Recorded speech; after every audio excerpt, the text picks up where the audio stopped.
The Cafe of the Dead. I've never believed in ghosts. Sure, I liked scary stories, they gave me chills and made my heart race, but taking them seriously? No way. After what happened to me, though, I can no longer treat them as fiction.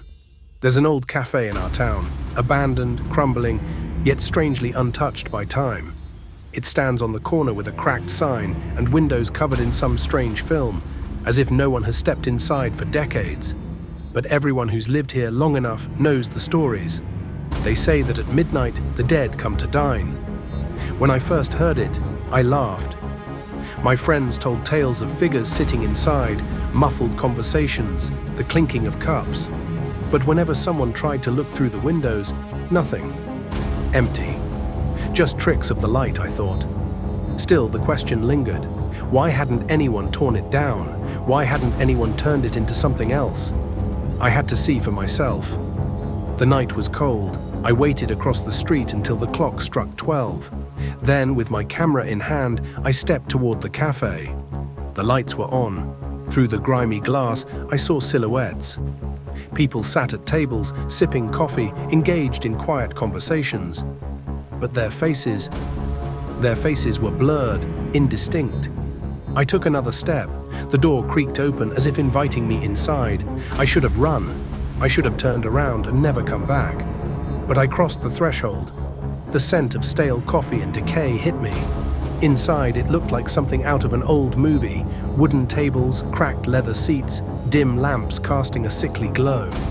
The patrons didn't acknowledge me. They just kept talking, slow and soft, their voices thick like syrup. I snapped a photo. My screen showed me what my eyes hadn't seen. They were dead. Their faces were pale, hollow-eyed, some with rotting skin peeling away to reveal bone. One man turned toward me. His throat was torn open, as if he had been strangled to death.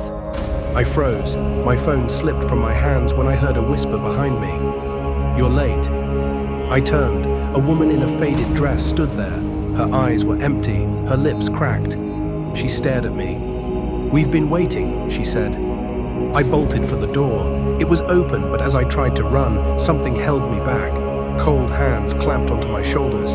I turned and saw them, all of them, smiling. "Sit," said the man with the slit throat. "You came for dinner, didn't you?" I screamed. They found me outside in the morning. My friends said I had just been standing there, pale as death, not moving, not speaking. But I remember sitting at the table, feeling their icy fingers brush my skin, pushing something rotten into my hands, making me eat. I left town. But sometimes I still smell it, that scent of old coffee and decay. And I swear if I turn around in the dark, I'll see them, waiting for me. Additional part, expansion. This experience became more than just a memory for me. Now I notice things I used to consider ordinary.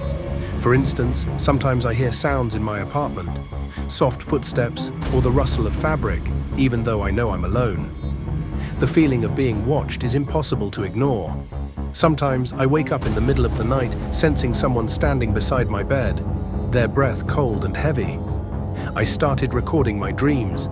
In one of them, I was back in that cafe. Only this time, it felt even more real. I could make out every detail, the cracked tiles on the floor, the stains on the walls that looked like blood. The people around me were the same as that night. Dead, yet acting as if nothing unusual was happening. In one dream, the woman in the faded dress approached me again. She said only one word, "Come." Her voice was gentle, almost tender, but there was cruelty beneath it. I woke up drenched in sweat, my heart pounding so hard I thought it would burst out of my chest. After that, I began noticing strange coincidences. One evening, I passed by the place where the cafe once stood. Although it should have been long gone, I noticed light in the windows. I couldn't help but glance inside. Of course, it was empty, but I swore I saw movement behind the glass, shadows disappearing as soon as I focused on them. Now I know that place exists not only in my nightmares, it's really there, waiting for those brave enough or foolish enough to take a closer look.